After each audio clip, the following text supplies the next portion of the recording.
Shalom, berjumpa kembali dengan Renungan Suara Gembala, hanya karena kasih, kemurahan, dan anugerah Tuhan. Mari kita siapkan hati kita. Terima kasih Bapa untuk pemeliharaan, penyertaan, dan juga berkat-berkat yang Tuhan limpahkan dalam hidup kami. Saat ini kami akan kembali mendengar dan merenungkan firman-Mu. Berikanlah kami kekuatan, hikmat, akal budi, dan kebijaksanaan. Urapilah kami Tuhan. Dalam nama Tuhan kami Yesus Kristus, kami bersyukur kepadamu. Haleluya. Amin. Tema firman Tuhan yang kita renungkan saat ini adalah diabaikan. Dari kitab Amsal pertama ayat 28 sampai ayat 30. Demikian firman Tuhan. Pada waktu itu mereka akan berseru kepadaku, tetapi tidak akan kujawab. Mereka akan bertekun mencari aku, tetapi tidak akan menemukan aku. Oleh karena mereka benci kepada pengetahuan dan tidak memilih takut akan Tuhan, tidak menerima nasihatku, tetapi menolak segala teguranku. Setiap orang yang tidak hidup dalam kebenaran akan mengalami kegagalan karena mereka tidak memperhatikan teguran nasihat, yaitu orang-orang yang pertama yang membenci pengetahuan, yang tidak mau belajar kebenaran firman Tuhan, yang tidak menggali dan menemukan kebaikan di dalam firman Tuhan.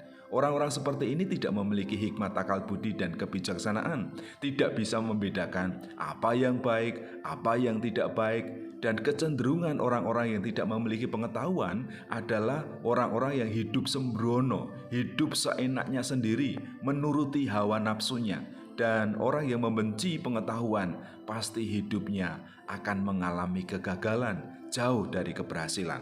Kemudian orang yang kedua adalah orang yang melawan kehendak Tuhan, orang yang tidak menghormati dan tidak takut kepada Tuhan.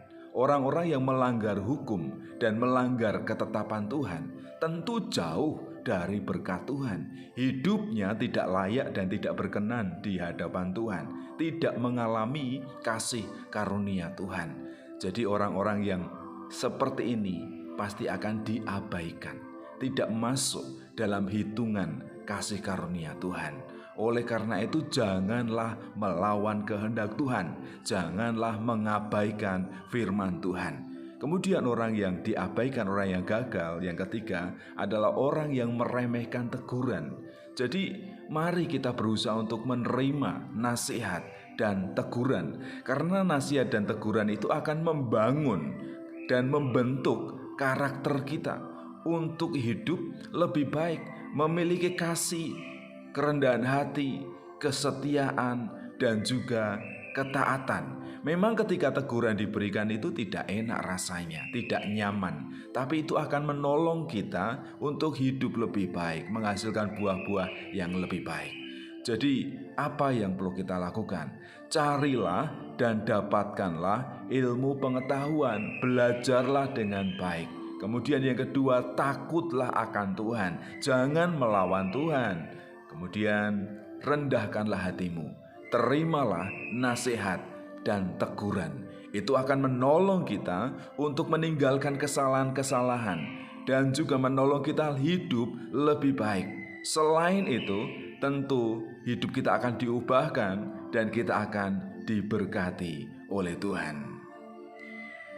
Carilah dan dapatkanlah ilmu pengetahuan, takutlah akan Tuhan, dan jangan meremehkan nasihat serta teguran, supaya hidupmu melimpah dengan berkat Tuhan.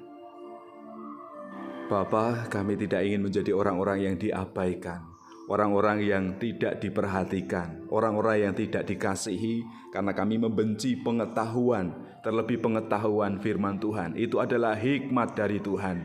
Dan kami juga tidak mau memiliki rasa yang tidak takut kepada Tuhan, melawan kehendak Tuhan, hidup melanggar firman Tuhan. Tolonglah kami Tuhan, mampukan kami Tuhan, supaya hidup kami ini layak di hadapan Tuhan, menyukakan hati Tuhan, seturut dengan setiap kehendak, hukum, dan ketetapan-ketetapan Tuhan. Kami ingin merendahkan hati kami untuk setiap nasihat dan teguran melalui firman Tuhan, melalui para hamba Tuhan, melalui orang-orang yang dipakai oleh Tuhan untuk menasihati kami, menegur kami, sehingga hidup kami, karakter dan sifat kami ini akan dibentuk menjadi lebih baik, menjadi lebih layak. Karena kami ini orang-orang yang berdosa, kecenderungan kami adalah hidup melawan kehendak Tuhan, hidup menuruti hawa nafsu kami sendiri. Tetapi hari ini kami mau belajar supaya hidup kami ini tidak diabaikan, supaya hidup kami ini menemukan kasih setia Tuhan, menemukan anugerah Tuhan, menemukan kemurahan Tuhan, dan juga damai sejahtera di dalam Tuhan.